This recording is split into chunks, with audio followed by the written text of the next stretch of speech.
2004 ஆரம்பித்த ஒரு முயற்சி இன்றைக்கி இந்த அளவுக்கு வளர்ந்து ஒரு நம்பிக்கை ஊட்டக்கூடிய நிகழ்வாக மாறி இருக்கிறது என்பதை நினைக்கும்போது மனசுக்கு ரொம்ப மகிழ்ச்சியாக இருக்குது. I'm very happy because we have achieved so many things during the last 21 years. உங்களுக்கு இப்போ இப்படிப்பட்ட ஒரு பெரிய கான்ஃபரன்ஸ் நடத்ததே ஒரு பெரிய அச்சீவ்மெண்ட் தான். அதில் இந்த கான்ஃபரன்ஸில் கலந்து கொள்வதற்காக மோர் பார்ட்டிசிபெண்ட்ஸ் தமிழ்நாடு, கேரளா, கர்நாடகா, வெஸ்ட் பெங்கால், மகாராஷ்டிரா, ராஜஸ்தான் எல்லா மாநிலங்களிலிருந்தும் பிரதிநிதிகள் பங்கேற்று இதை சிறப்பாக செய்து முடித்தார்கள். பல்வேறு விஷயங்களை பற்றி 2 நாட்களாக நாம் பேசினோம். அனைத்து விஷயங்களும் நம்பிக்கை அளிப்பதாக இருப்பது. இந்த ஹோப் கவிதா சீட் பில் பற்றி ரொம்ப சிறப்பாக சொன்னாங்க. இதை விட சிறப்பாக சொல்ல முடியும்னு நினைக்கல, அந்த அளவுக்கு சொன்னாங்க. 2வது இதெல்லாம் சாதிக்க முடியுமா அப்படின்னு ஒரு கேள்வி எழுதும்போது அதுக்குள்ள வழியும் சொல்லிட்டாங்க, எப்படி சாதிக்கலாம்னா. அதனால் அவங்களுக்கு ஒரு ஸ்பெஷல் தேங்க்ஸ் இந்த நேரத்தில் சொல்லிக் கொள்கிறேன். அடுத்தது நம்மளுடைய சுல்தான் முகமது சார் கூடவே 2 நாளாக இருந்து இந்த கான்ஃபரன்ஸை மிக சிறப்பாக நடத்துவதற்காக அவர் உதவி செய்தார். அப்பப்போ இந்த கான்ஃபரன்ஸை எப்படி கொண்டு போகிறதெல்லாம் பற்றி நாம் அவங்கள்ட்ட பேசும்போதெல்லாம் நமக்கு அரிய ஆலோசனைகள்லாம் வழங்கினாங்க.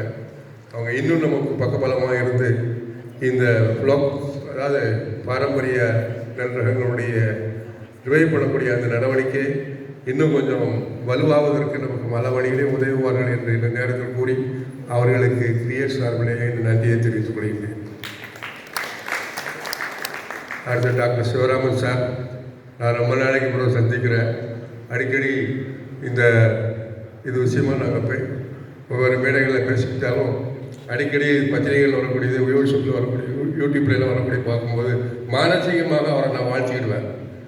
அந்த அளவுக்கு இன்றைக்கி இல்லை, அவருடைய காலத்துக்கு பிறகு ஒரு பெரிய மாற்றம் தமிழ்நாட்டில் வந்திருக்குன்னா அது மிகையாகாது. அந்த அளவுக்கு மக்கள் மனதில் பதிந்த உண்மை பதியப்படக்கூடிய அளவுக்கு இன்றைக்கி இந்த அரசியலை பற்றி சொன்னாங்க. இவ்வளோ அழகாக சொல்லக்கூடிய ஒரு விஷயம் நம்மகிட்ட இருக்குது. ஆனால் அதுக்கெல்லாம் ஒரு வாய்ப்பு இல்லாமல் இருந்தது. ஆனால் இப்போ அதுக்கு வாய்ப்பெல்லாம் இந்த ப்ளோக்கலைஸ் கான்ஃபரன்ஸ் மாதிரி உள்ள கான்ஃபரன்ஸ் மூலமாக மக்கள் நம்ம சென்று கொண்டிருக்கிறது என்ற நல்ல நேரத்தை தெரிவித்து அவருக்கு கிரியேட் சார்பில் நன்றியை தெரிவித்துக் கொள்கின்றேன். அடுத்த 2 நாளாக நடந்த அந்த பல்வேறு செஷன்ஸுக்கு மாடரேட்டராக இருந்து நல்ல அந்த மாடரேட்டரை நல்லா அப்சர்வ் பண்ணி அழகாக ப்ரெசென்ட் பண்ண இலியாஸ் போன்ற நண்பர்களுக்கெல்லாம் என்னுடைய கிரியேட் சார்பிலே நன்றியை தெரிவித்துக் கொள்கின்றேன். அடுத்து இந்த கல்லூரியினுடைய முதல்வர், நிர்வாகம் சம்பந்தப்பட்டவர்களெல்லாம் இப்படி நம்ம ஒரு கான்ஃபரன்ஸ் நடத்த போகிறோம்னு சொன்ன உடனே அதுக்கு மனமும் இந்த இடத்த தந்து அதை சிறப்பாக கூட நின்று 2 நாளாக அந்த பிரின்சிபல்லாம் நேற்று வந்துருந்தாங்க, கூட இருந்து வேண்டிய உதவிகள்லாம் செய்தாங்க. அவங்களை கிரியேட் சார்பிலே நான் மனமாற வாழ்த்தி எங்களுடைய நன்றியை தெரிவித்துக் கொள்கின்றேன். அதோடு 2 நாளாக கூட இருந்து டைமை வேஸ்ட் பண்ணாமல் பல்வேறு விஷயங்களை பற்றி நிறைய புது புது விஷயங்கள் எல்லாம் நீங்கள் தெரிஞ்சு கொண்டிருப்பீர்கள் நான் நம்புகிறேன். அந்த அளவுக்கு டிஸ்கஷன் இருந்தது. அப்படி ஒரு ஏற்பாட்டை செய்த இந்த கிரியேட் அமைப்பினுடைய தலைவர், நான் என்னால் உடல்நல குறைவுனால அவரோட ரொம்ப ஒத்துழைக்க முடியல. அவர் தனிப்பட்ட முறையில் அவரும் சுரேஷ்கர்ணாவுமா இணைஞ்சதை செய்ததுக்கு நான் மனமாற என்னுடைய நன்றியை தெரிவித்துக் கொள்கிறேன். 2 நாளும் உங்களுக்கு பிரச்சனை இருந்திருக்காதுன்னு நினைக்கிறேன். உங்களோட இருந்து மனமும் இந்த கான்ஃபரன்ஸில் கலந்து கொண்ட அனைவருக்கும் கிரியேட் மற்றும் ஸ்பான்சர் பண்ணக்கூடிய இதர அமைப்புகளின் சார்பில் என்னுடைய நன்றியை தெரிவித்துக் கொள்கிறேன்.